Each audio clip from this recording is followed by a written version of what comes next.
Good evening and welcome. My name is Zach Baranovich. I'm the Graduate Research Assistant at the Blasey Center. We want to thank you for attending this evening's Wolfe Lecture. It's the third annual Wolfe Lecture on religion and American politics. Before we begin, we'd like to ask that you turn off your cell phones, if you don't mind. If you have, you might want to check it one more time just to make sure. Additionally, this talk and the Q&A that will follow will be recorded and posted online, accessible through our website, vc.edu/Blasey. Before introducing our speakers for the evening, we'd like to make you aware of some of our upcoming events this fall. On Tuesday, October the 22nd at 5:30, the Center will host a panel discussion entitled What is Nature Today in Science and Theology? Featuring Wolfe and Johnson, chair of BC's Biology Department, alongside our very own Mark Massa, Julie Hanlon-Rubio on the Faculty of Theology at Santa Clara University, and Andrea Vicini, a theological ethicist here at Boston College, also a medical doctor and trained pediatrician. Our panelists that evening will be discussing contemporary theological and scientific understandings of nature in light of the recent statement from the Vatican's Congregation for Catholic Education denouncing how the concept is used when discussing the rights of transgendered persons, and more broadly, the current Catholic understanding of nature as it relates to notions of natural law. On Monday the 28th, also at 5:30, we will host another panel discussion entitled, Do the Democrats Have a Religion Problem? Featuring Professors Peter Scarry and Kathleen Caveney, both of Boston College and poli-sci and theology and law, respectively, along with Mark Silk, a professor of religion and public life at Trinity College in Connecticut, and Michael Sean Winters of the National Catholic Reporter. And at the semester's final luncheon colloquium on Wednesday, November the 6th at noon at the Blasey Center, Eric Arieza of the Society of Jesus of Boston College will be screening and leading a discussion on the documentary film Santuario, which follows Juan Augusto Ortega's experience entering sanctuary at a North Carolina church, the fight to keep her family together, and the implications for the meaning of radical faith and church in today's immigration climate. For the luncheon colloquium, we require an RSVP because we order free food, and we request an RSVP for our other events, all of which can be done on our website, bc.edu/Blasey. Additionally, if you are not receiving the Blasey Center updates by email, you can also sign up for our newsletter on the same site, bc.edu/Blasey. And now it is my pleasure to introduce to you the director of the Blasey Center for Religion and American Public Life, Mark Massa of the Society of Jesus. Thank you.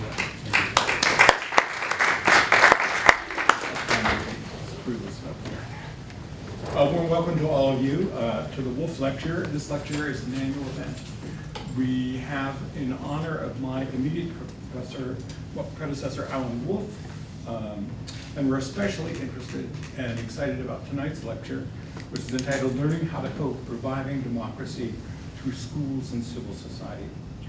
Sarah Stitzlein, to my immediate left here, and you'll see a lot more of shortly, is a professor of education, as well as an affiliate professor of philosophy at the University of Cincinnati, where she also serves as the president of the John Dewey Society and as co-director of the Center for Hope and Justice Education. How do you do all these things? I was exhausted just reading the CVs. Her research uses political philosophy to uncover problems in education and in order to envision better alternatives, with a special interest in the challenge of educating for democracy and equity in public education. Her books include Breaking Bad Habits, Transforming Race and Gender in the Schools, Teaching Dissent, Citizenship, Education, and Political Activism, and American Public Education and the Responsibility of its Citizens. Tonight's lecture is based on her most recent book entitled Learning How to Hope, which was published, is it out? It's out any day now. Any day now, yeah. And then who's going to play you in the made-for-TV movie? It's published by Oxford University Press, and research for that book was provided by, was underwritten by both the Templeton Foundation and the Spencer Foundation, among others. Chris Higgins, to her immediate left, is professor of education here at BC's Lynn School of Education. He is a philosopher of education, and his research explores the ethical dimensions of teaching, the dynamics of the teacher-student relationship, and the fate of liberal learning in the corporate multiversity, which is especially appropriate, I think, to Boston College. His book, which is entitled The Good Life of Teaching, An Ethics of Professional Practice, offers one of the first systemic extensions of virtue ethics to questions concerning work and professional practice. We will first hear from Sarah, and then Chris will open up some questions for all of us for about 10 minutes. And then we'll open up the discussion to all of you. Please join me in welcoming Sarah and Chris.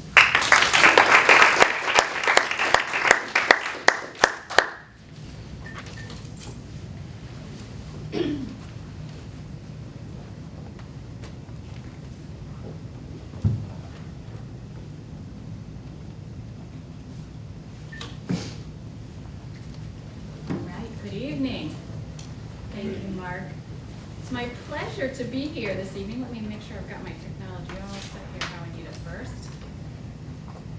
Zach, is that on? Do you need me to put up a little higher? Would that help? Yeah. Okay. All right, can you hear me in the back? All right, thank you. Thank you, Mark, for your kind welcome. Thank you to the center. Thank you to the Lynch School of Education and Dean Stanton Wortham for inviting me here today.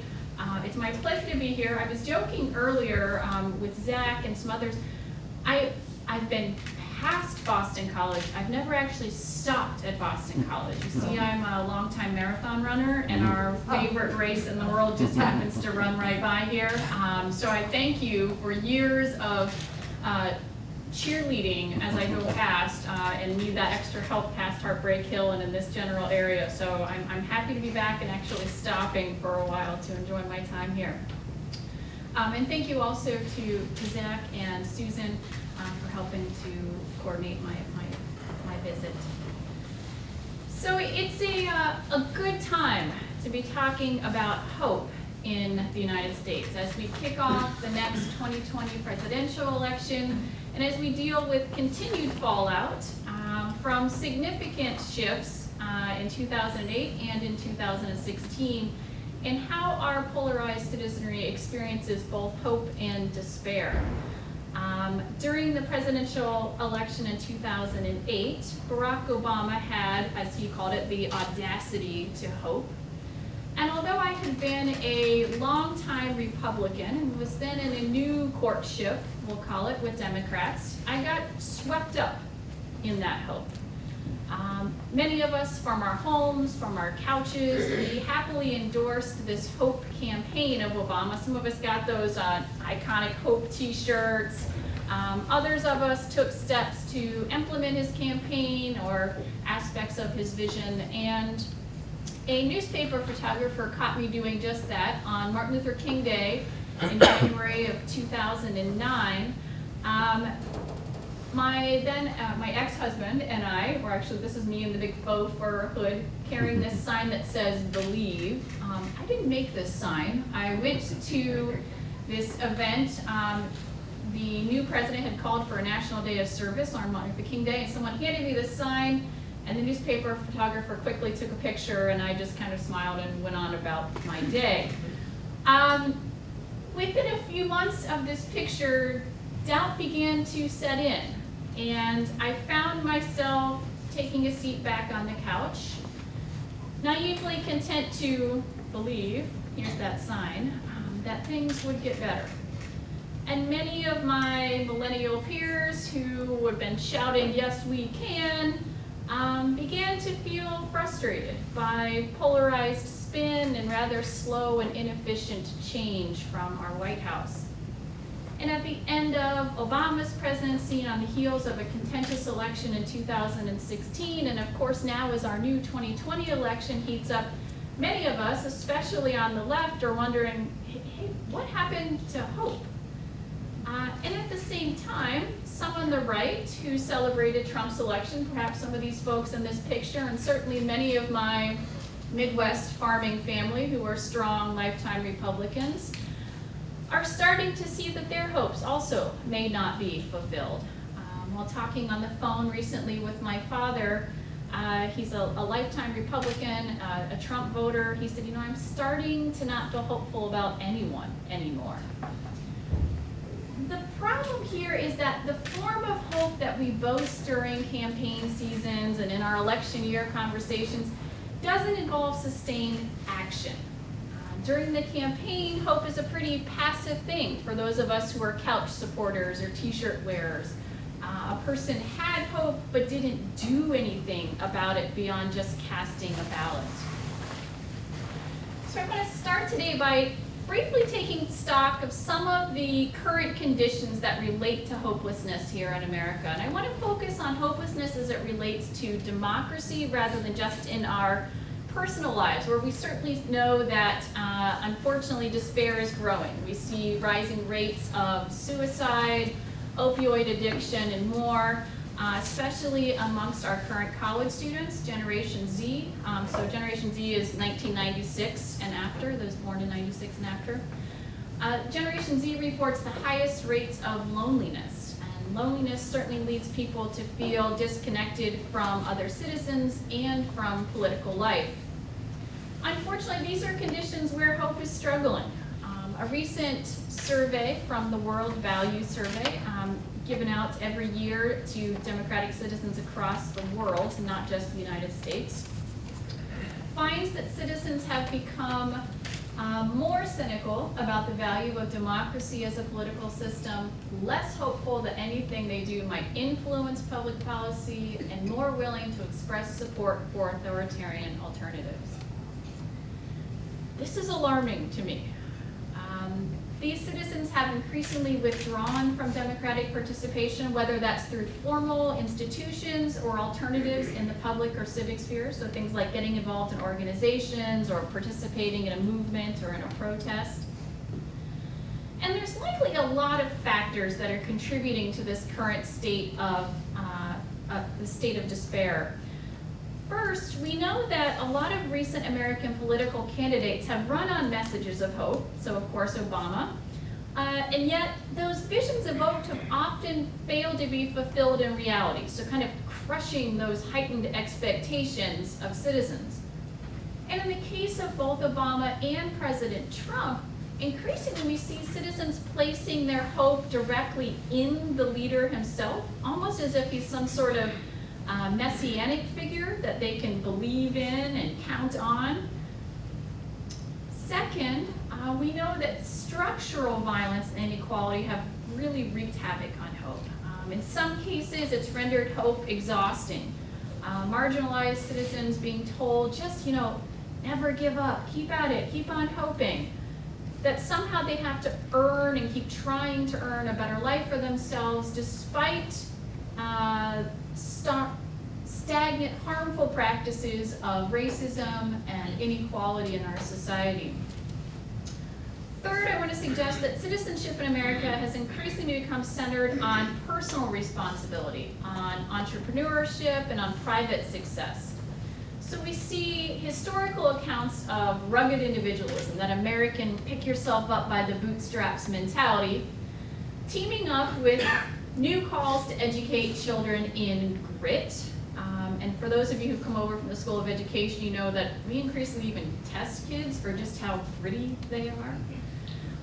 When you combine rugged individualism and grit, you feed this expectation that one is going to fight to earn one's position and one's goods in this competitive marketplace. This environment lacks trust in others, and it discourages collaborative effort. And often those who haven't been successful in the past come to rather fatalistically accept those conditions and become passive about countering or changing them. Then others who have been more successful or have resources and enough power to be relatively comfortable with their present life indulge in the privilege, and I do think it's a privilege, to be cynical or apathetic. So some folks spread these states of hopelessness. I see this all the time on Facebook, these kind of jaded negativity, right? You share these memes about how ineffective the government is or how everybody's just in it for themselves. So these cynics then, who are left just seeing political effort as useless, perhaps that everyone's just out for their own self-interest, don't have a sense of responsibility to act on their behalf, and certainly not on behalf of others. So I want you to note here how cynicism functions as a distancing maneuver. It separates citizens from each other as well as from formal democratic institutions and from civic organizations. And civic organizations are important because those are places where we often form visions of an improved world, so clubs, community groups, and where we try them out, where we test them out and try to see what we can do with them. And then finally, what's left of hope has become largely privatized. Hope is reduced to this mere drive to achieve one's own limited dreams, typically through financial terms, material goods. And when citizens are rendered these isolated competitors, they lose the ability to detect social problems and the motivation to ameliorate them, especially if one can't see the immediate impact on oneself or one's family. So this new so-called complacent class is content with the way things are as long as they're not directly harmed and as long as they can stay surrounded by people and things that confirm their experience of the world. So we see this demonstrated today in the rise of hyperpartisan confirmation bias and echo chambers, where we turn to others like us for our news, for our opinions, to confirm our beliefs, to confirm our view of the world. So altogether, these changes in citizens' lives and their views debilitate those citizens. And I think democracy as a whole. They keep us from recognizing and solving collective or shared social problems and from leading better lives together. So what happens is citizens sit around waiting for reasons to hope, sometimes getting swept up in election years, like I did back in 2008, rather than acknowledging that hope is generated through action, where people work together. So, can I hope? And what should I hope for?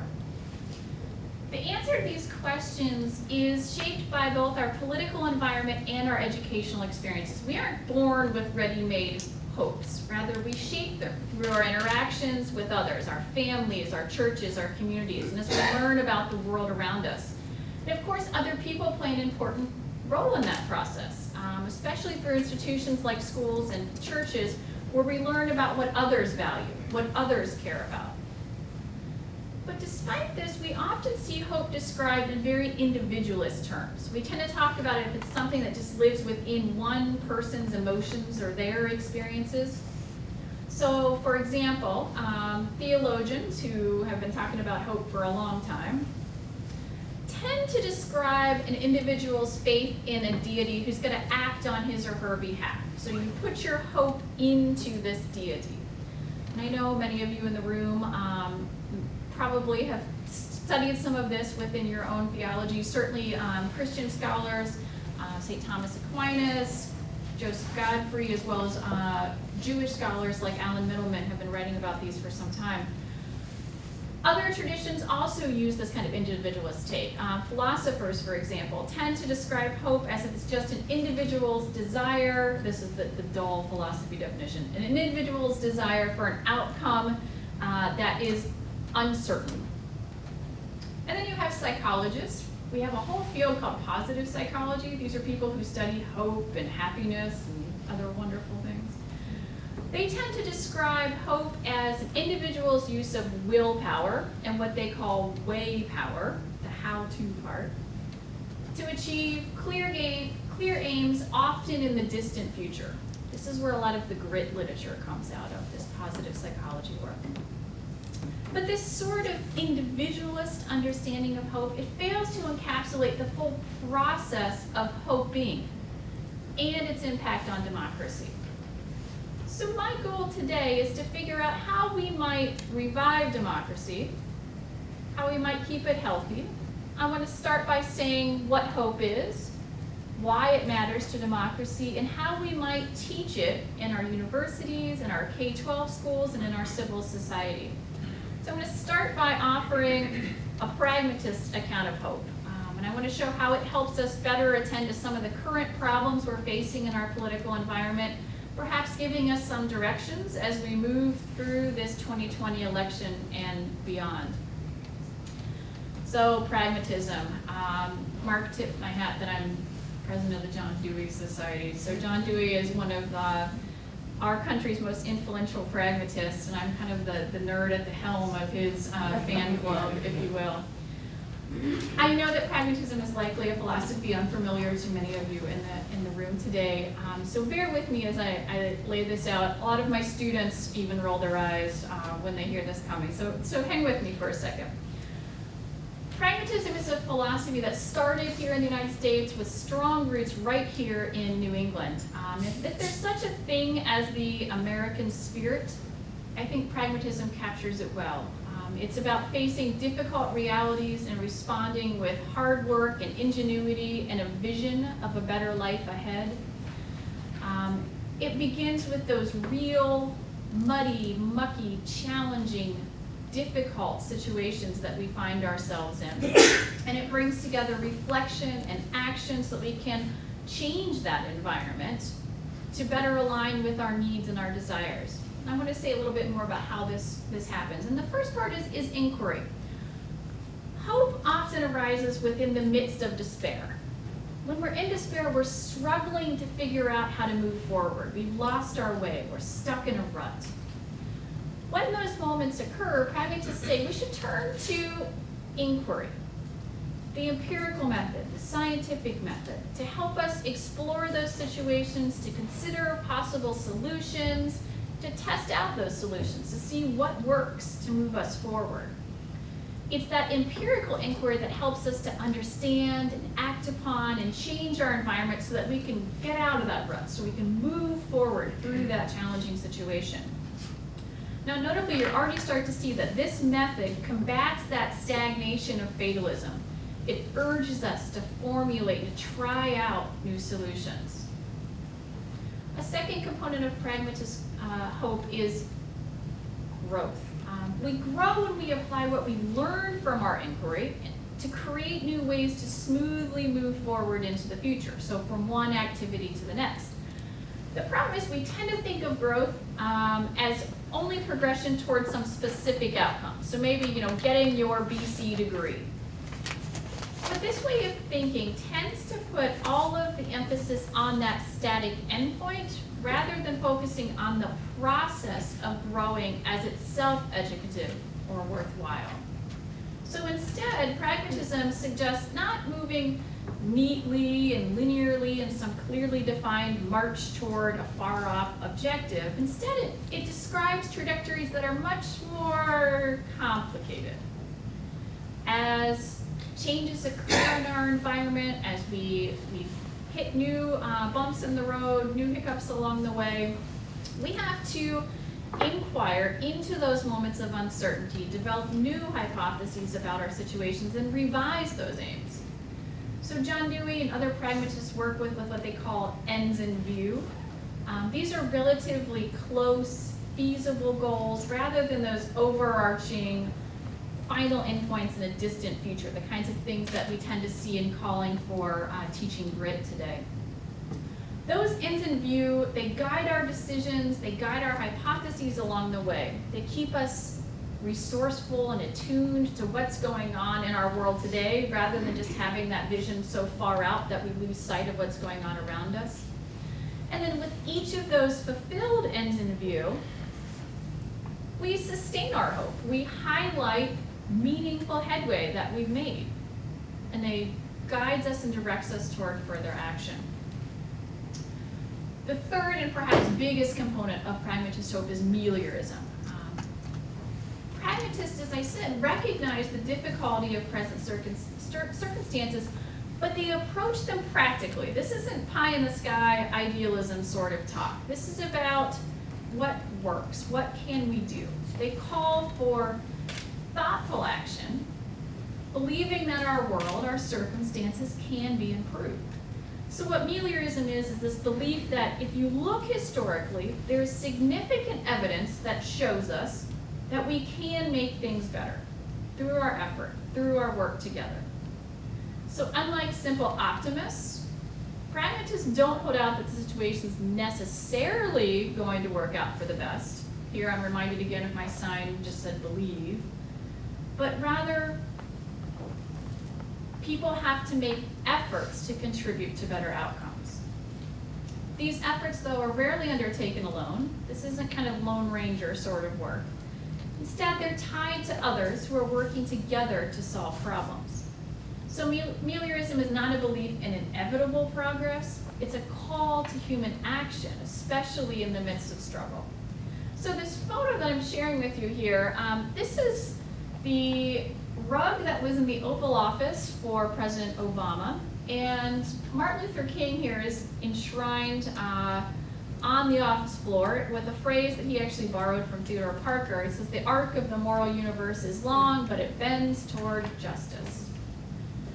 Now, importantly, given how many hopes fell flat under the messianic figure of Obama, the rug leaves out what King said right after that. And here's where you're going to hear that pragmatist spirit of meliorism. King said, "Human progress never rolls on wheels of inevitability. It comes through the tireless efforts of men." Channeling King, I suppose, we can't wait until we have a clear picture of our final future goals. We have to act now in intelligent ways through inquiry and advocacy to bring about better conditions. Now, admittedly, one might not be drawn to this kind of meliorist rose-colored glasses. All my friends know I read about hope, and they joke with me, I always have red glasses. I'm the rose-colored glasses lady. Especially if your life has been plagued with hardship. It's hard to sustain this sort of meliorism, but such an outlook, I want to argue, can be supported. It can be backed with evidence from professors and teachers, religious leaders, other citizens can all show us that historical impact of human effort. We can reveal goodness and just action even in the midst of or immediately following atrocities of justice. The evidence is there. When we're deep in despair, when we're stuck in those ruts and aren't sure how to move forward, sometimes we succumb to some bad tendencies.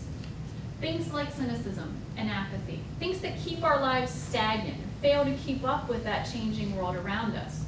But rather than reconciling ourselves to such a state, throwing our hands up in the air, if you will, pragmatism offers us a way of life that can help to reorient us. And that's this idea of habits.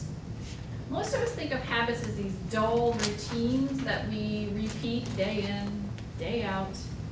Pragmatists give us a slightly different understanding of habits. They describe them as a predisposition to act. A predisposition to act. So think back to what I said earlier about inquiry. I said we employ inquiry not just to understand our world, but also to reshape our own habits. When a new or novel situation arises, we sometimes have to change ourselves in order to move forward out of those ruts.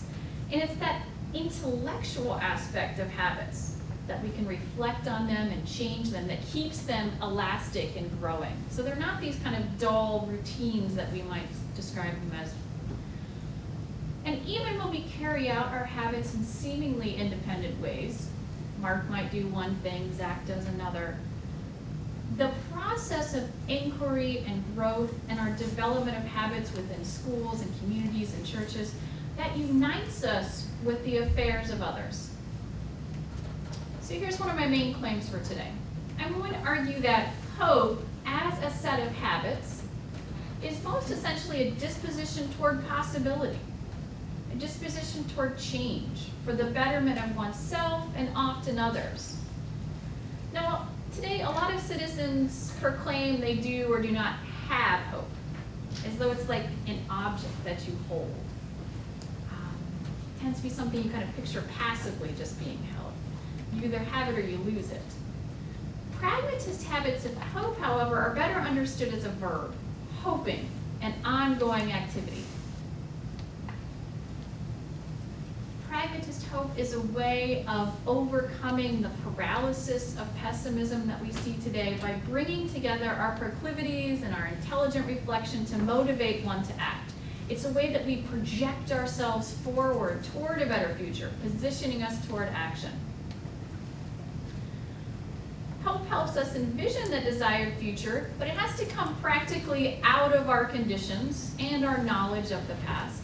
Yet we move through that and past that condition by assessing our possibilities, figuring out what outcomes are desirable, and imagining how we might rearrange our environments to achieve new and better outcomes.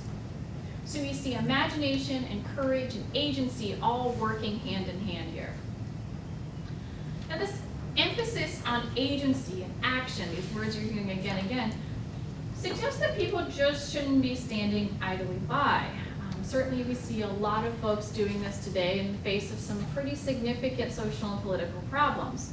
Nor should we just throw up our hands in the air and assert, oh, I've lost hope. Because hope is realized in our actions. It's not something we hold or claim, it's rather something we're in the practice of doing. Now, importantly here, it may not be in our hands, but I am arguing that it's on our shoulders. That said, I want to be careful not to suggest some kind of weighty culpability, some kind of heavy responsibility, that if we fall short or find ourselves exhausted by our best efforts at hoping, because pragmatist hope is a call to collective work. This is not just on the shoulders of one individual. Importantly, when talking about this collective endeavor, hoping is, it engages in open-minded listening and a collaboration with others. It brings people together rather than distancing them, as I said, cynicism does. It moves us beyond ourselves, connecting us not only to other people, but to the what was and to the not yet. And here comes a tough one. So pragmatist hope then relies on trust. But trust is really struggling right now. We have to have trust in each other, trust in the ability of people to positively impact the world, but we know in today's context of neoliberal competition, we're championing that individual, that entrepreneur, that one who's going out for their own best interest. I'm arguing that pragmatist hope demonstrates, I think at best, a spirit of togetherness, a we of political life, but at minimum, it's an acknowledgement of our necessary connections, our relationships with others, and that achieving our own well-being is often dependent upon fruitful interactions with other people.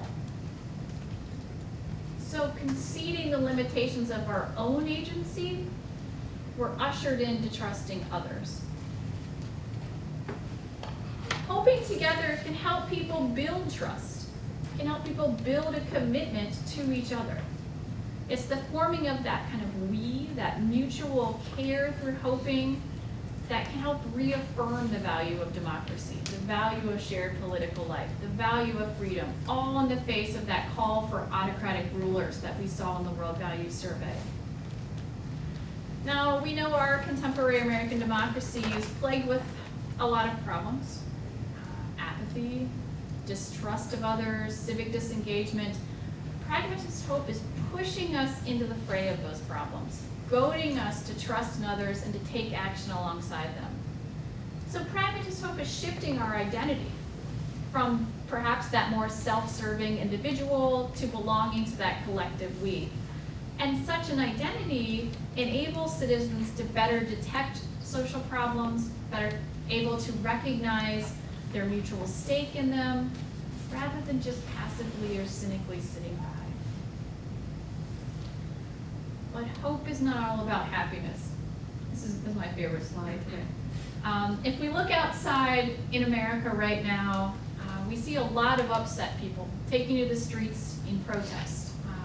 And across the spectrum, from right to left, we see this. I think this is a sign that democracy is alive, but I think we could improve it if we better connected hope with dissent, hope with protest. So perhaps kind of counterintuitively, hope can lead to dissent, because when we focus on that improved future that we desire, we might find ourselves increasingly dissatisfied or frustrated with how things are right now. That discontent can be used proactively as democratic dissent.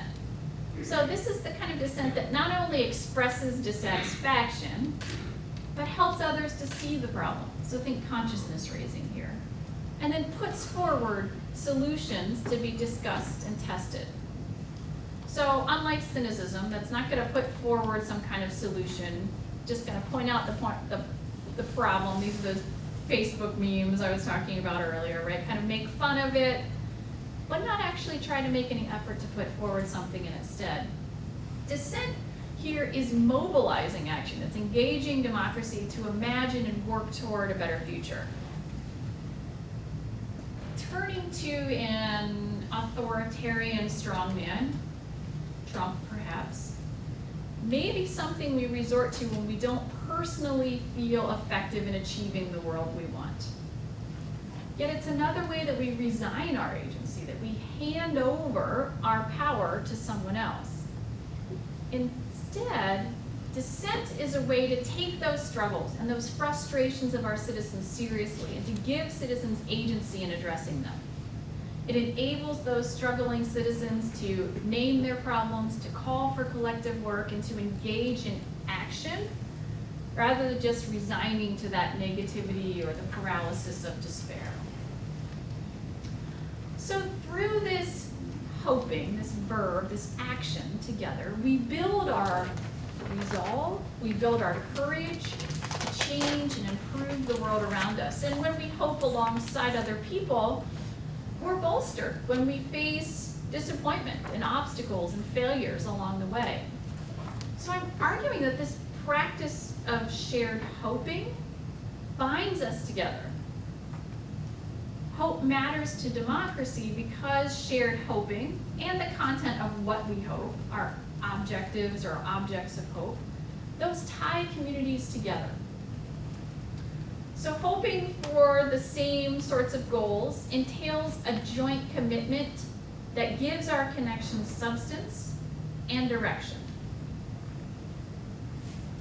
Now, inviting others to engage in the imaginative parts of hope, the creative parts, the future-oriented parts of hope, may help break down some of the walls between citizens that we see today. So part of our polarization stems from stereotypes about one side or the other of our political perspective. So, Republicans are racist and uneducated, or Democrats are elitist and out of touch, the kinds of things we often hear thrown around casually. But when we imagine and problem solve with others across party lines, we have firsthand experiences that confront those stereotypes with examples of intelligence and care and resourcefulness and creativity. And when we do that sort of work together, and our focus is on our shared fate in the future, regardless of political orientation, our shared experiences in the future, we're pushed to see the humanity and the value of those we may disagree with politically. Our shared conditions can give rise to shared objects of hoping. So here I'm thinking of, these can be things and practices of democracy, so formal principles like equality or justice, but also actual things like public parks and schools. Citizens work together to determine what is our object of hope, what do we hope for? And then they come together to form what John Dewey would call publics, small groups of people who are trying to solve some problem with that hope and that objective in mind. They discuss their shared fate, often by forming movements or organizations, and they seek out an array of perspectives, even counter to their own, so that they have the most rich and fulfilled understanding of that aim they're hoping for. These activities build a sense of belonging and a sense of mutual concern that counter that sort of individualism and self-interested behavior and that distancing of cynicism that we frequently see today. So here's one of the best parts about seeing hope as habits. Habits are things we can teach. They're things that can be cultivated. Hope is something we can teach. I want to close by describing some of the ways in we can teach habits of hope across the educational spectrum, so preschool through postgraduate studies. First, We already know that inquiry and discourse approaches enhance student learning. Evidence is pretty clear on this. But those practices also simultaneously support teaching for hope because they embrace that joint consideration of problems. They allow students to determine potential solutions and then to actually try them out, test them out together. Now, any pragmatist classroom is going to be involved in real, difficult, present social problems. So maybe if you're teaching a high school history class, you might take on, how do we handle the Confederate monument in our town or the Native American mascot at our school? Teachers and professors can actively support students through that problem-solving process as a means to developing their own capacities toward hopeful living. So in other words, we aren't just teaching them how to solve one particular problem, like the mascot problem, but rather through discourse around real problems, we're apprenticing them into those practices, those habits about the definition of problems, about finding solutions, about deliberation, so that they can move forward into other problems in the future. Now, notice these examples I just gave, the Confederate monument, the Native American mascot. Some students in that classroom may be directly impacted by those issues, while others not even going to see them as significant or worrisome at all. Some students might have legitimate reasons to take a clear side or stand on one side or the other, others won't. That's why we have to spend time in our classrooms actually talking about what makes a civic or political problem worthy of investigation. We have to talk about how it might impact folks who aren't even in the classroom that day. To do this sort of work requires critical thinking. And increasingly, especially for my undergrad students, I hear critical thinking described this way, as if it were like thinking hard or deep. It often kind of has these visuals that go with it. I mean something much more. I'm talking about a spirit of criticality.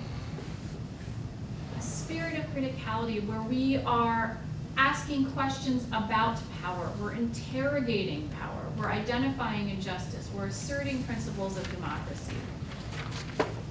Teaching for Hope embraces that criticality against the status quo, and it works toward greater understanding of that complex, difficult, challenging situation we're in. Students with those sort of competencies use their creative imagination to project a world quite different from the one in which we currently exist. Students have to be empowered to develop feasible plans of action and to actually carry them out. It's not enough just to talk about what we would do or what we desire or what we hope for, but to actually try it out. To support students' capacity to envision a different reality, we have to tap into some rich figures from history. Folks who have made a difference, examples. Importantly though, students have to be exposed not just to this kind of sanitized, happy ending, 2020 view of those folks, but rather we have to see those leaders in the midst of their struggles. Folks like Martin Luther King, Nelson Mandela, other, champions of hope. We have to see how they wrestled with the potential negative impacts of their choices on themselves, on their loved ones, on their communities. And then how they moved through moments of disappointment.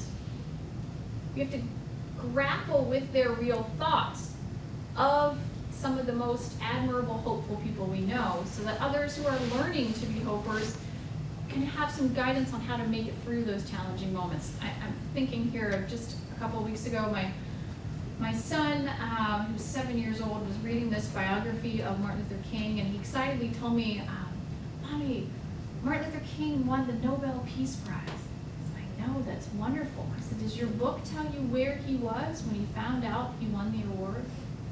Does anyone here know where he was? He was in the hospital. Poor man was sick and tired and worn out from incredible work. We don't tell that story of Martin Luther King, of what it was like to face grief and fear and frustration and disappointment. primary ways that we convey our vision of the future is through storytelling. Stories help us out of those ruts that we find ourselves in because they give us accounts of how other people have solved problems, of how we might solve our problems, of how life might be better. They're a check on that apathy that we see today. Stories move us from passivity to participation. They show us examples of how to take action and why it's worthwhile to do so. Storytelling is key to crafting visions of improved policies, especially when you're talking to policymakers. There's a reason why those on the campaign trail start with, I met Frank in such and such a town, and tell a story about that person and the future that that person hopes for. It's persuasive to the public and to policymakers. But storytelling is not just about telling, and I really wish I could reach out to our current presidential candidates right now to tell them this, because on the campaign trail we hear a lot from them. But we need to hear more listening. Storytelling is about listening to the needs and experiences of others so that we can reshape and improve our vision for the future. So I want to close with one particular example of how I engage in this sort of hope-building work with my own students. I teach a course on education policy. We call it Save Our Schools. This is actually a picture of my class as well as a few state lawmakers. This is an older picture, and I'll explain why I'm using it in 2017. The course is focused on current problems in K-12 education and what we can do to fix them. Each time we meet, I start with what I think of as the most important civic question to ask.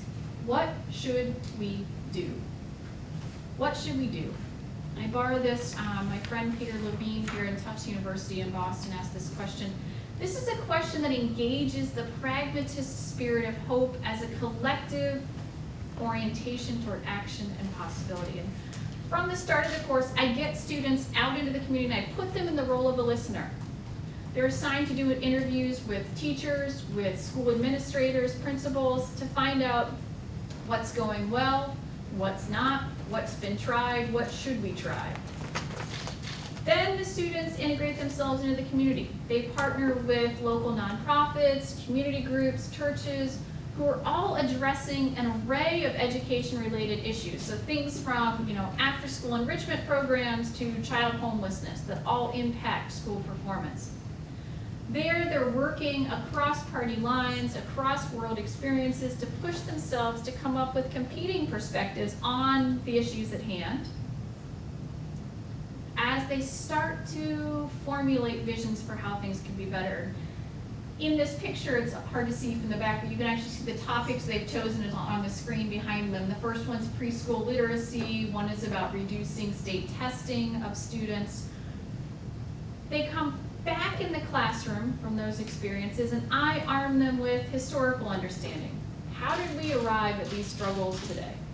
I give them data to help them interpret those situations, and I explain pathways for how democracy works so that, for example, the second group of students in this group put forward a House bill to actually change the amount of testing that was happening in our state at the time. So I talked to them, how do we go to the House to put forward a bill?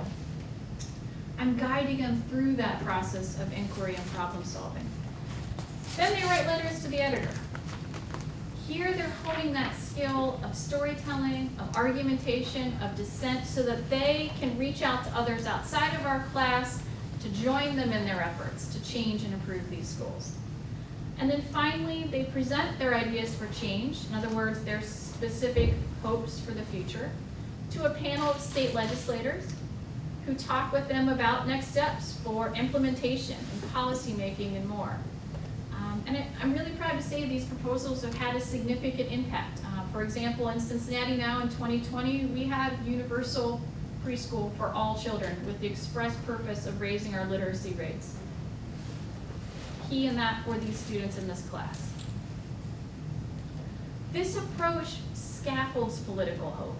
My students walk away ready to continue civic and political action, ready to work with an array of populations on real pressing social and political needs. they walk away as citizens revived to participate in democracy.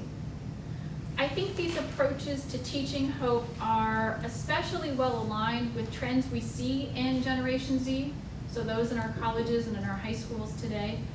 They're generally more active, politically active, than millennials and the Generation Xers before them, especially given their wider exposure to social issues through instant media at their hands and their phones. And they have larger participation in protest movements. We hear a lot of anecdotes that suggest that youth today are self-centered, but if you actually look at the evidence, Generation Z is more motivated to do something, especially to assume leadership positions, believing it's important to use their leadership to help others. So it's an altruistic leadership motivation. Finally, Generation Z seeks not just to volunteer or to do community service, but actually to alleviate the underlying problem that requires that community service or that need for volunteers in the first place.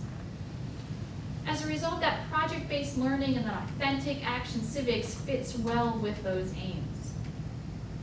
So here's my conclusion. I think that pragmatist hope alleviates some of the problems we're currently facing in American democracy. It's richly social and political, unlike some of the more individualist accounts we see in other traditions. And insofar as habits of hope can be taught, cultivated, grown in our classrooms and in our civil organizations, they offer us a pathway out of those current problems that's sustainable and itself deeply hopeful. Last little plug, Mark mentioned it. So what I'm sharing with you tonight comes out of my new book, Learning How to Hope. The hardback is just coming out now, and here's the awesome news. I get to share free copies of the e-book, so the electronic version with all of you here today.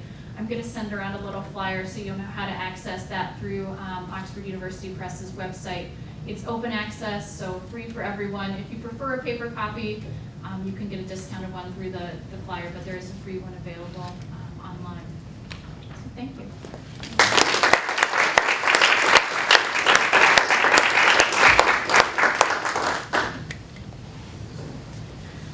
Grab one of these waters. You can grab as many waters as you need. Two, and get one for Sarah too. I got it. Thank you. Hi, everybody. Sarah, thank you so much. What a great talk. We are really happy and honored to have you visit. Thank you for the invitation, Mark, and to the center. I'm going to dive right in because I have a grand total of 10 minutes. And I really am not a man of few words. I'm a man of many words, so it'll be interesting to see how I can fit them all in 10 minutes. But I started my timer.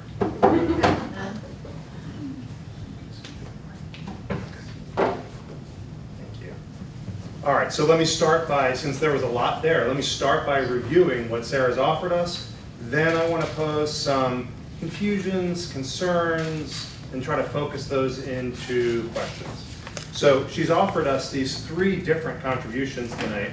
They're worth mentioning separately because each of them is a nice contribution, but of course they are well connected in her account. The first is she offers us a diagnosis of our current civic condition. We're divided, we're cynical, we're mistrustful, we're drawn to demagogues, so on and so forth.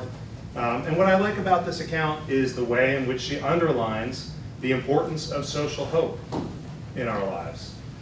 She does not jump right into details about the latest brutal defeat in gerrymandering, Supreme Court jurisprudence, and so on and so forth, though we should probably talk about that next. She wants to emphasize, in the tradition of John Dewey, she went to Illinois as a grad student, I went to TC, where there were statues of Dewey around, and you had to genuflect every so often. I'm pretty into Dewey too, and what Dewey says, of course, is that one of the problems, there's two key problems with people who live in democracies. One is they think they already have one, when he says democracy must be won, must be earned, must be discovered by each new generation again. Two, we think we have it in part because we confuse it with its machinery. It's really great to have term limits. Please, please keep term limits for a little bit longer. It's great to have term limits. It's great to have universal suffrage, or as close as we've gotten. It's great to have checks and balances, or at least it used to be, and so on and so forth. But this is the machinery of democracy. Dewey says democracy is, first and foremost, a mode of associated living. Is that 87, page 87 in the Collier edition? It's chapter and verse for us pragmatists.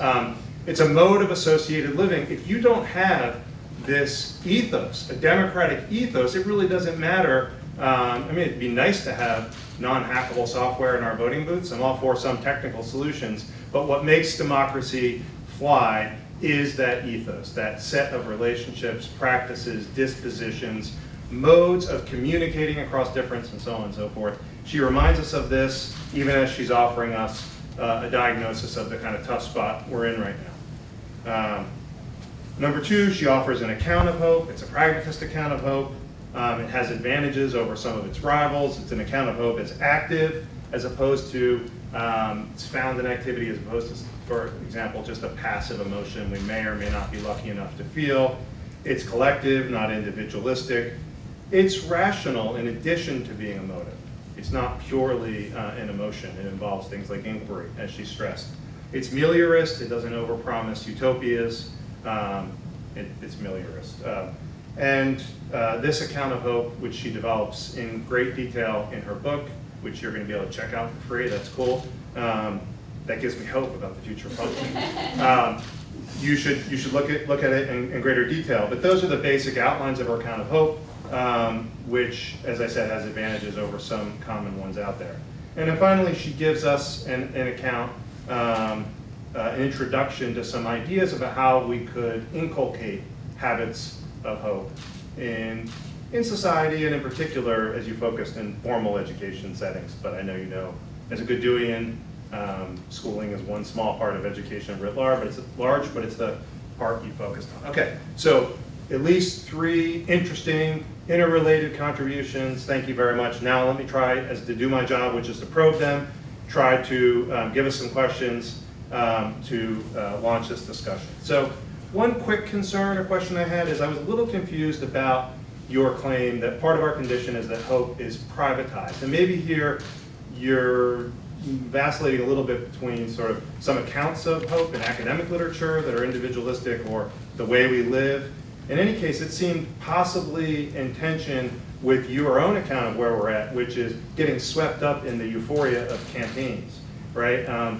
We might almost want to say that one of the problems with these election bubbles of hope, where we feel so much hope and then kind of crash down into apathy, is because maybe we need a little bit more individual scrutiny and a little bit less collective euphoria. I mean, right now, all you need is a poster that says, yes, we can. We don't even ask, can what?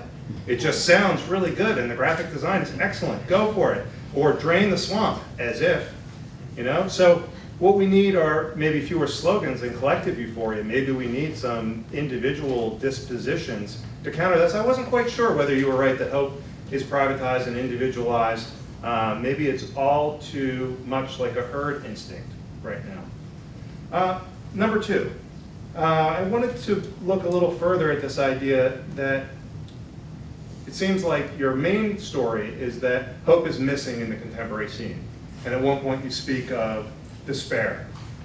And then you move in your account to wanting to not think of hope as just an emotion in an individual's emotional life, but something you say that's in our hands. It's found in our activities. And so I wondered if there was a little bit of sort of, maybe there's a kind of circular logic here. And listen, I'm a parent of teenage daughters, and I've been known to give, Deweyan speeches about getting them hiking with me as a way to get them feeling like you won't know you enjoy the outdoors until you're outdoors with me climbing up a mountain, and so on and so forth. So there's something to that kind of bootstrapping effect, that you have to start doing it to start feeling it, and then you have to start feeling it to start doing it. But we should at least pause on that for a second, because it's a little bit challenging to sort of say to somebody who's despairing that you want to build resolve, don't resign yourself to inactivity. I mean, it's a little bit like saying to the couch potato, like, you would be so much less of a couch potato if you were up on your feet off the couch. It's a circular definition. You're sort of offering as a prescription just the opposite of the diagnosis. You say to a depressed person, a little more seriously, if you said to a depressed person, like, you would be less depressed if you had lots of energy, fresh energy to invest in relationships, new projects, new challenges. Like, no duh. That's exactly the problem. Hey, I'm still a 7th grader at heart. No duh. So I worry about that. It might be something that in a longer version you handle that problem. But anyways, I'd like to hear you speak to that if you have time. Speaking of time, I think I'm doing okay here. So I'm going to add a couple more. One thing that worries me about your account, and maybe it's just because some of my students are here from the Democratic Education Seminar. We're studying David Lavery right now, a historian and sociologist from Stanford. His account of the way in which our need to keep social hope alive has fueled a certain way of thinking about schools is very persuasive and pretty dark. And I worry that there's a kind of tendency in your account to say, look at our collective arrangements right now, our civic life, we're really struggling. We need more hope. And in that first move, I feel like we're slipping past a lot of complexity. There's an idealism in your account. I don't mean by that like always looking on the bright side, but I mean abstracting away from material and social conditions. There's a way of which you're kind of evoking the idea that we would have public relationships, but skipping over the inconvenient fact that there may not be no such thing as a public. Perhaps it's been a phantom concept from the beginning, used to help disguise from us the fact that we're first individualized and then in a fake way assembled into opinion polls and supposed consensus and so on and so forth. So things like the waning of the public, or even just the fact that we have a series of campaign over-promising and then deflation. I don't know if hope is the cause, lack of hope is the cause of that, or the effect, and there's many other causes of why politicians overpromise and how we come up with this kind of cycle of deflation. And there is, of course, looming in the background. I'm not trying to be clever, but in the background there are some really big things we need to talk about here, like capitalism, right? The individualism built into modernity. What about those critics who say that it's been a feature of our collective life for hundreds of years that we are experiencing greater and greater incredulity toward meta-narratives, or a feeling that we can't really buy into the grand stories that organize our lives and give them meaning? So when you start the account with sort of like the believe poster and then you don't believe, like there's a bigger, richer story that you're kind of dodging there. Are we having a crisis in believable stories? I'm not sure just saying that we sort of need to learn how to hope again.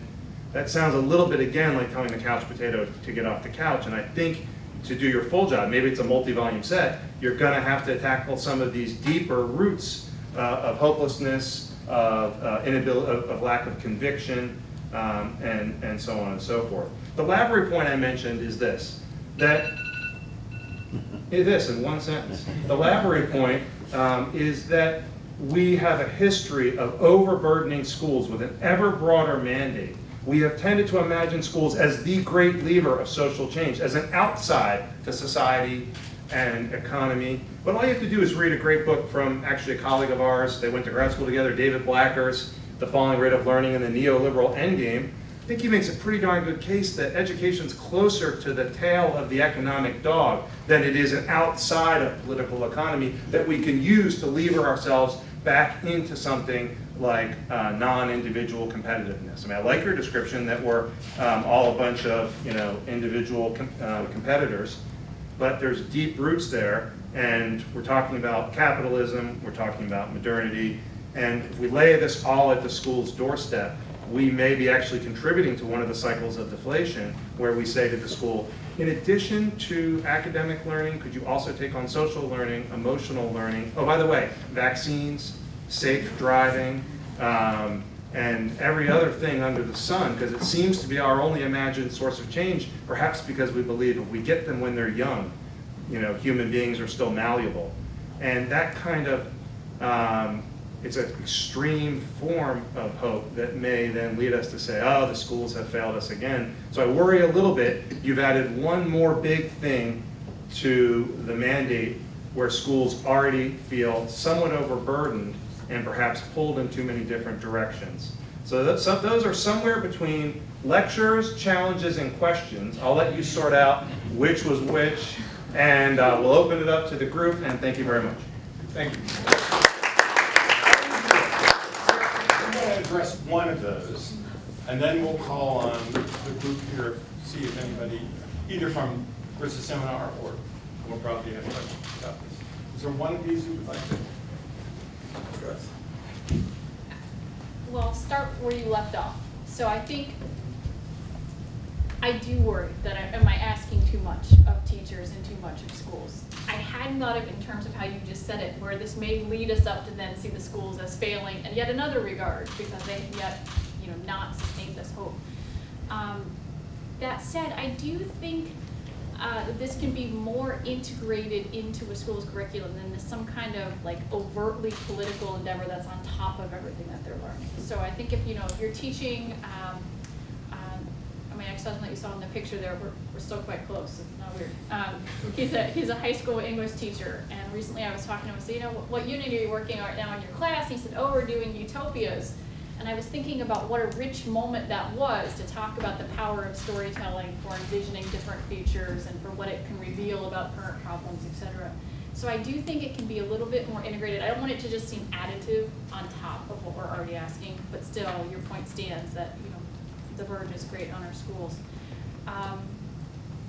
When it comes to Lavery and that dark history, for those of you who are in Professor Higgins' class, you're certainly being exposed to the way that increasingly schools have been used for economic ends, and individuals maneuver themselves and position and jockey themselves in those schools to get credentials for their kid, to set their kid apart from everybody else.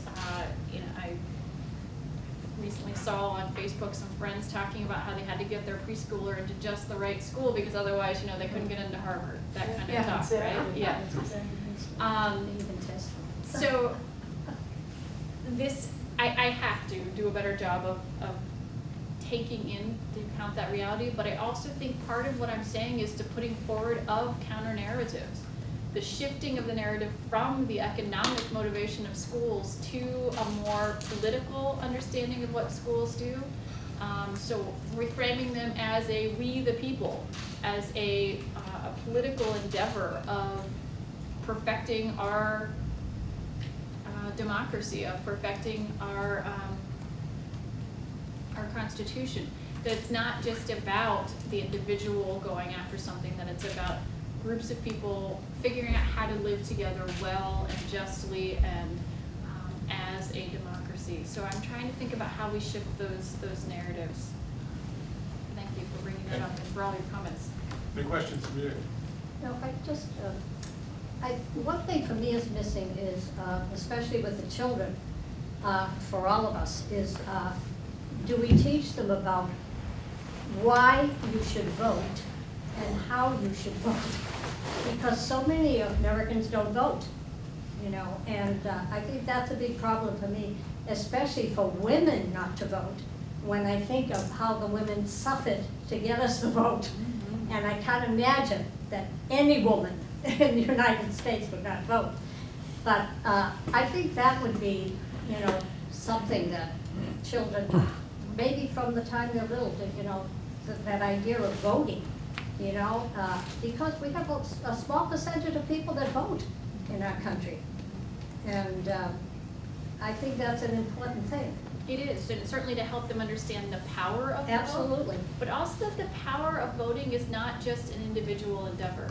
When you go to the polling place, you're bearing with you the values of your parents, your church, your community, and you are marking that on a ballot. And what that means is about having a discussion about your consciousness, about your beliefs, about your values with others as you shape that vote you're going to cast.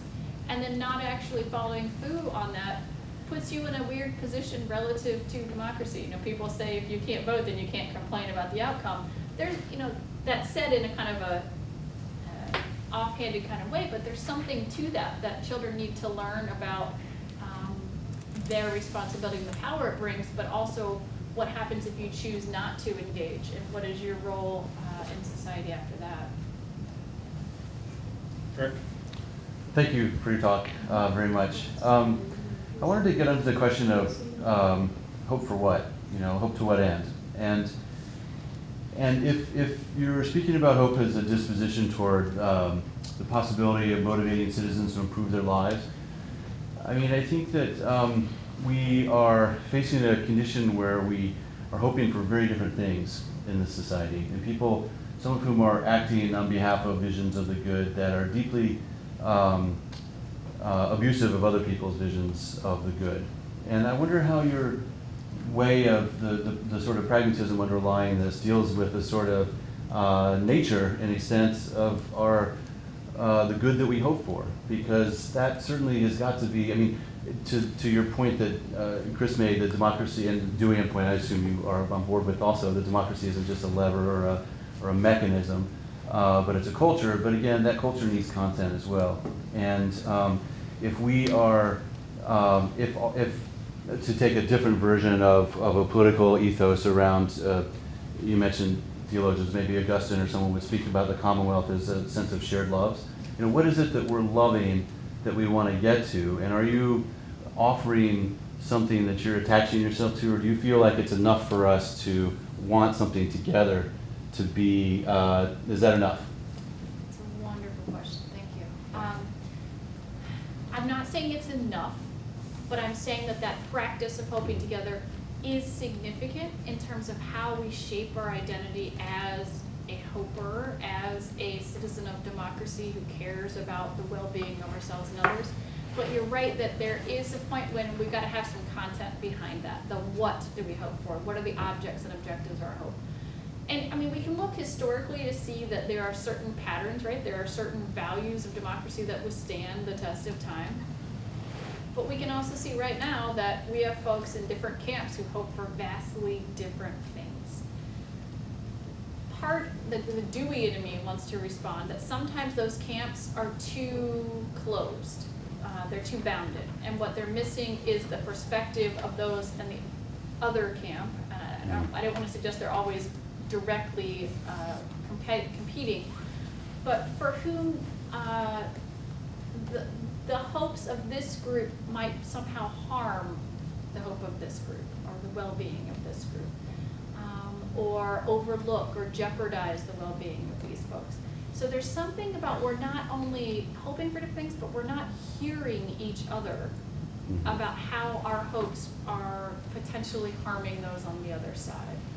But can I just reframe about if I mean, there's something of a tragic flaw in democracy as a vessel, right? Because it's prone to majoritarian tyranny, and that if the people aren't listening to one another, maybe democracy is still functioning if people simply gather more people to vote in the ways that they want, and it's functioning in that way. It's just deeply illiberal. So I wonder if you're not looking for liberal hope as opposed to democratic hope, and what then that might look like. Can you say a little bit more about how you see liberal hope as different? Well, I don't know. Personally, I'm more attached to a sort of, civic Republican view that I think you're probably pointing to as well. Yeah. But I wonder, by liberal hope, I mean hope for a liberal culture. Those are the cultivated practices that are implied by this of sort of respect for minorities, listening to one another, et cetera, as opposed to the sort of brute force democracy that we can see all over the world, where there are shams of democratic processes but not democratic cultures. And I guess I'm just asking that if democracy is tragically flawed if it doesn't have a culture that sustains it. That's one of the points. And is hope without a content, is that enough to sustain it? Or do you have to assert, again, a particular vision of the good life that brings into the system externally? Well, I find, like, even as you repeat back to me what it seems that I'm saying, Yeah. I hear you emphasizing certain elements, like listening to others, et cetera, that are showing that maybe I have more content in my hope than I want to acknowledge is actually there. But I'm also thinking about, like, an example, I talk about this in the book, an example I saw play out in my own family of where these kind of hoped visions, the content was quite different.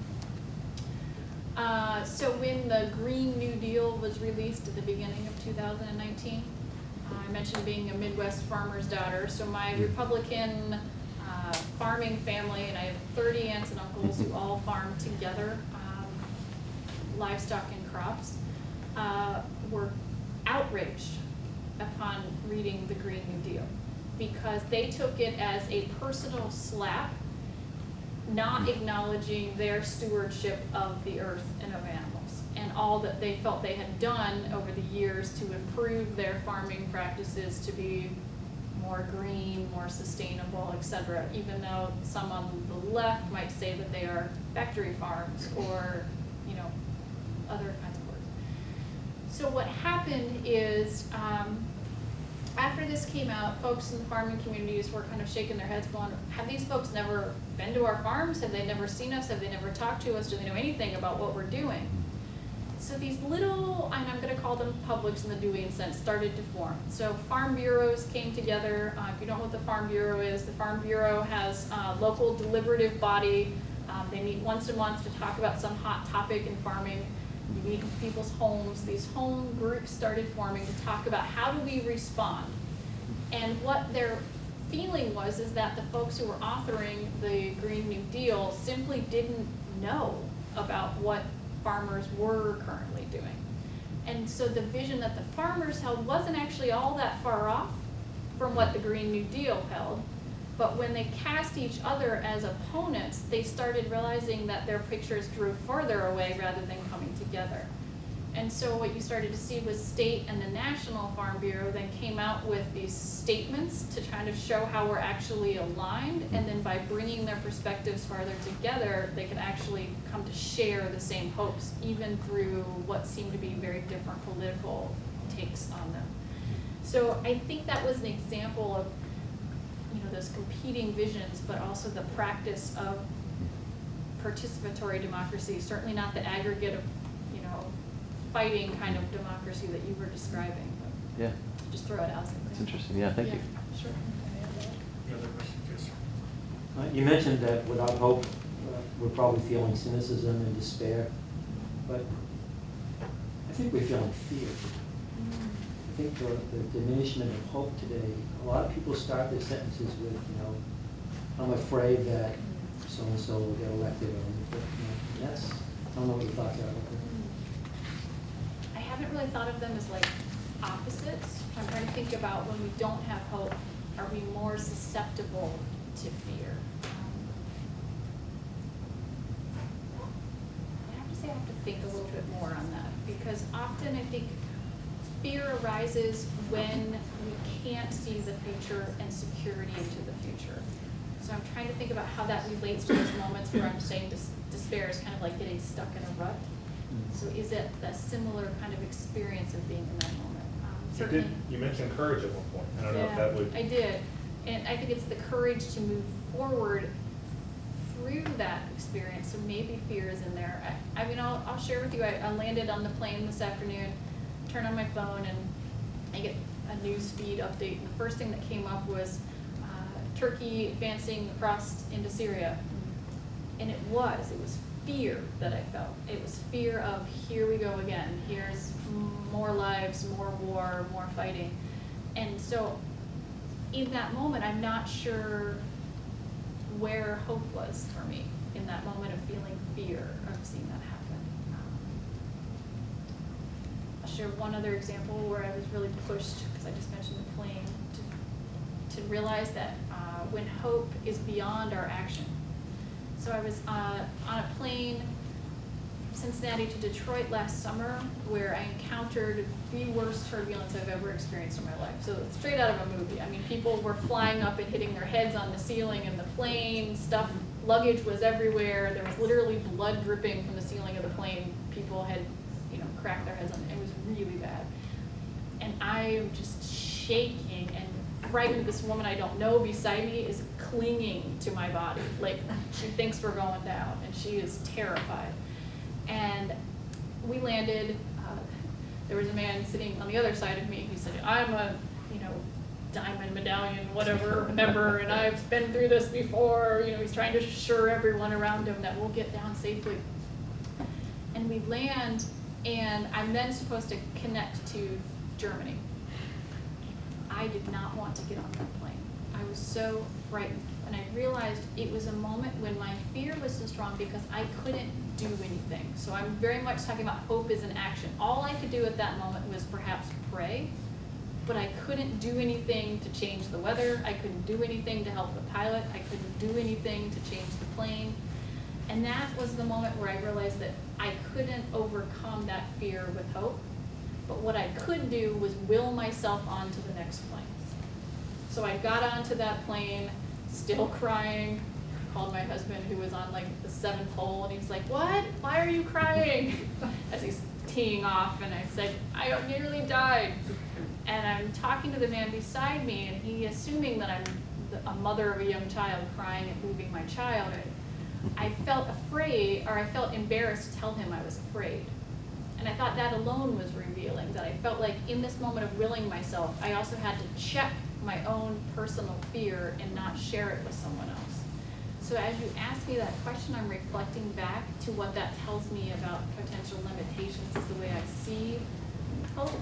But certainly that's not a political context, that's a personal, individual context. Thank you. I have a question for either Sarah or Chris, or the dean of the ed school who co-sponsored this, is sitting in the back. Do you think that people, especially the undergraduates who are ed students, are they aware of the piles and piles of expectations that are placed on teachers and the kind of things we expect our schools to do for our society? Because when things fail in other parts of society, so, well, let's make the schools do that, you know. And now there's just like layers and layers of expectations that are largely, I think, impossible to meet. So what do you think? I mean, obviously, I think the three of you do a great job of introducing your students to these things, but do you think, what can we do better to help? I see young women in front of you who are really taking on this question. Are you pre-service teachers or practicing teachers? Yeah. So how was that experience for you? Did you know going into it that all this was heaped on the school? In my personal experience, I feel like I didn't know what I didn't know until I was in it. And so being in a school system and living the everyday experience and being exposed to my students' lived realities. I lived in a different state, so coming from like a different even contextual experience in Massachusetts, and kind of like the political atmosphere here is very different. So even being accustomed to just geographical location and intersectionality within that. I don't think you can have a teacher preparation program that truly prepares you for everything. Any of you want to add anything else? I didn't mean to put you on the spot. I just saw your faces as he was asking this question. I'll share with you the most common response I get halfway into that Save Our Schools class. I don't want to be a teacher. I get this look like, too much going on, too much struggle, too much controversy. But by the end, I hear a very different tune. And I think there's something to be said for finding out how much is expected, but also seeing that you have partners in it. So when I'm putting them in with the community service agents, and I'm putting in with other students, and I'm putting them along practicing long-time experienced teachers and administrators, the you're not alone in carrying this burden kind of helps. But a lot of it isn't a real reality until you're faced with the paperwork of IEPs and 504s and testing and all of the other layers and layers of work that we demand of teachers today. My job as a pre-service educator, helping you know what you're getting in for as teachers, but also giving you that courage and that knowledge, the know-how to work through those challenges. I welcome Dean Markham or Chris. My students certainly know about it since we're reading about it right now, but they're grad students. But yeah, how can anybody heading into the profession of teaching not be aware that it's a difficult profession in a lot of ways? It's one of the least supported in terms of society saying, absolutely, you deserve. I mean, we professors, we get a sabbatical every 7 years. We're meant to recharge our batteries. How amazing would that be for K-12 teachers, right? How about an office of your own? a place to eat lunch that isn't covered with chalk and right in front of your students. A sense of personal space, of autonomy to control the decisions. It's a tough profession. A lot of people want control over it. Principals, politicians, parents, students, and the job keeps proliferating. Make sure you protect against airborne illnesses while you also teach a first-grade history lesson, and make sure people are getting, free and reduced breakfast and lunch, and on and on. So I don't think it could be missed what a challenging profession it is. What do you think? Yeah. So then you mentioned capitalism, which is something that's particularly interesting. So then how do you, I don't want to use the word incentivize, but this is a profession that is not valued by society. They are not paid, and you want somebody to be an expert presenter, an expert on the social conditions of our students. You want us to be filling out paperwork, all these things, and still be a kind person at the end of the day at 7 p.m. How do we push back against that? How do you hope for that? And even here at Boston College, people pay $71,000 a year to go through a teacher preparation program to make $40 when you leave and walk to the furthest building on campus. And Camping is so close, it's right there. well, but like, that's something that is particularly, how do you hope against that, if you have any thoughts? Yeah, and sometimes teachers will then run on this kind of fast-burning fuel of an incredible idealism, and the problem with that is it runs out, and then there's a problem of burnout. We lose a lot of teachers in the early years, or there's another problem of burn-in, where you sort of lose your spark, but you stay. We've all probably been taught by a teacher who should have retired at some point because they're on autopilot and they're bitter and so on and so forth. So it's a tough problem, but I think that the moment of solidarity is crucial. Make sure the teachers in your school aren't just individuals in this barely professionalized practice. And by that, I don't mean it's not a true profession. I mean society doesn't recognize it fully as work that needs this kind of autonomy, support, money, and so on and so forth. It can help if you at least don't go through that alone. Start with going from teacher to a faculty, and maybe from a faculty to a union, and band together, right? And try to point out those moments when others put things in the way of your direct contact with students and the material, which is what really sustains you, right? If teaching is becoming testing and test prep, maybe you should get out. Maybe we should start a new kind of school somewhere else. But in the meantime, let's push back and say, here the cart is in front of the horse. Teaching is more than test prep, testing, and bereavement counseling after the testing, or something like that, right? So band together, push back against the impositions on the practice of teaching that really aren't about teaching, and stay in touch. Send me an email. I'm going to give to Dean Worth, who co-sponsored this event, the last word. Any words of advice to these very smart BC students or trying to be teachers? Have hope, please. Thanks very much. I really appreciate the presentation. Please join me in thanking Sarah for this.